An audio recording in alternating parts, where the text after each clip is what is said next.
Hi everybody, it's Martina with EXIT Realty Associates, aka Move with Martina. Today I have my guest Patrick. Welcome, Patrick. Thanks, Martina. Pat Cunningham with Home Savings and Trust Mortgage. Great, Patrick. Tell us a little bit more about you, what you do, and who you are. Who is Patrick? Sure. I'm a mortgage banker, and a lot of people know that would call that a loan officer. Right. So that's all I've done my whole career, I guess since 2003 when I started. And basically what I do is I kind of have two jobs. One job is for the company. My job is to find loans, bring in business, and then when we do that, we have a client. So it's to help the client, who's usually purchasing a home, obtain their financing and ideally a smooth way that's predictable for them and that they're happy with. So work for Home Savings and Trust to bring in business and make sure it runs smooth for the company, but also work for the client once we have that business in, so that their experience is good when they're buying a house. Right. So how people can get in touch with you, how people can find you? We have a website, hstmortgage.com. I have my own personal website, pcunningham.com. That actually I'll post some videos from time to time on that. Not like a live, super high tech thing like this, but usually if something comes out in the industry that I think will be valuable for homeowners or people looking for houses, we'll throw something up there, just to help them with their search and get things figured out. And guys, I want to, hi Yusuf, hi Dina. I want to give you a little bit of a background how I know Patrick. We've worked together on so many deals, and all of my clients very much enjoy working with you. And whenever they go out and they look, they always say, hey, Patrick is the best. So that's why I'm so excited to have Patrick here today to kind of introduce himself to you so he can tell you what he does. So give us the path. How did you get to the loan officer that you do? What was the background? When I started in 2003, it was actually I was just out of college, so I didn't really actually have much business aspirations. I was still in college mindset. I didn't even really want a job. So. But I was out of college, so I needed to make a living. So at that time, if you remember, it was the first time, or from what I remember, 2003 was one of the biggest mortgage markets ever. It was the most volume ever. And the reason for that was twofold. The market for purchase money we were coming out of a recession, so people were quite optimistic. There was a lot of home buying going on. Right. But also it was the first time in like 45 or 50 years that rates had gone actually under 6%. They had been 7, 8, 9% for a long time, and they had kept creeping down, and it was a craze, like a refinancing craze, from all these people who had loans from the 90s, 9%, 8%, 10%, 7%. And so there was this massive amount of refinancing going on, and the industry was pulling people in. So I kind of got into it by accident. I did do finance in college, but I had a friend at Wells Fargo, and he was a manager, and he got me a job when I didn't want a job. It took me about 12 months or so to realize I liked the business. I liked business in general, and it could be something I could make a career out of. So then I started to get more serious about building it after that. And the buyers don't really realize how good of a rates we have currently, compared to the past. So don't complain, it's really good. Well, rates went up like 0.75% in the last month or so, and I get this sense from people that they're a little stressed out when they're shopping for their house. What's going on with the rates? Why are they so high? I hear, and you got to use a little bit of perspective there, because they're artificially low for a long time. So they're kind of, it's expected for them to go. We've been expecting it for years, and they haven't. So. They could be, if we keep seeing inflation and good numbers in the economy, they'll be 5, they'll be 6 at some point. So grabbing them today in the mid-4s is not such a bad deal.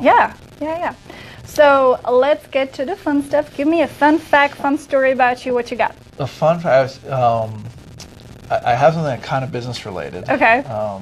I was one time, this is kind of odd sounding, I was playing golf, and a little kid, I hit a ball with my driver as hard as I could, and just after I hit it, I hear a lady yell, and I look down, and the ball is screaming down the fairway. There's a little kid running across, he's probably 4 or 5, and a mom running after him. Oh my gosh. And the ball goes directly by the woman's head, by like a foot, and it scared the heck out of me.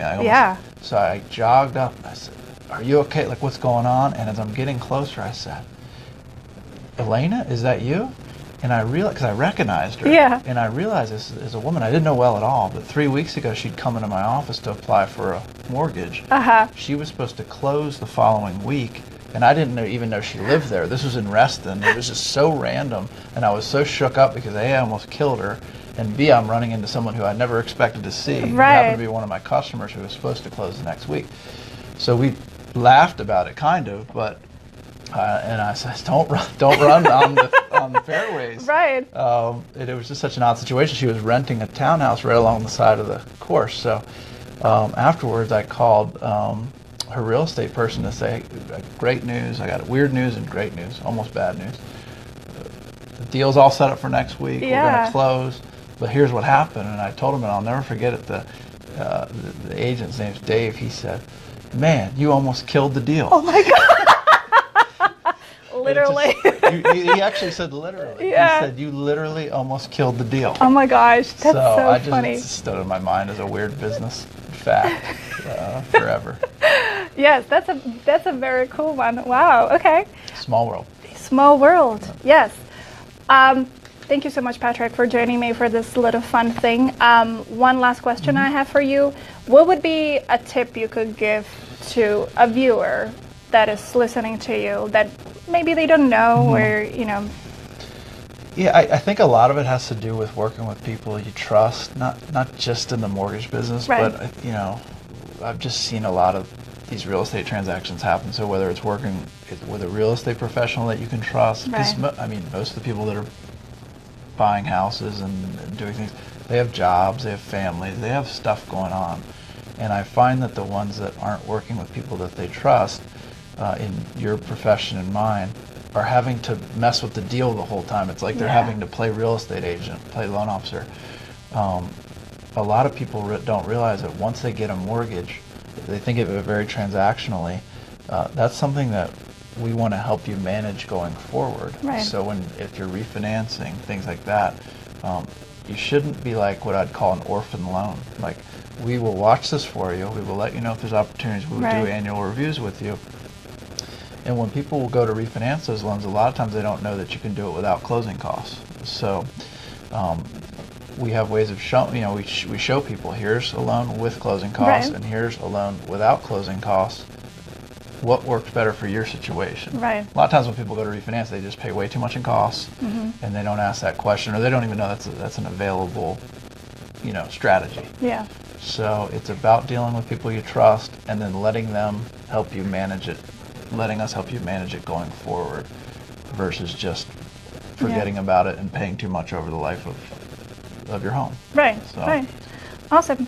Well, thank you so much. Thank you so much, guys, for joining me.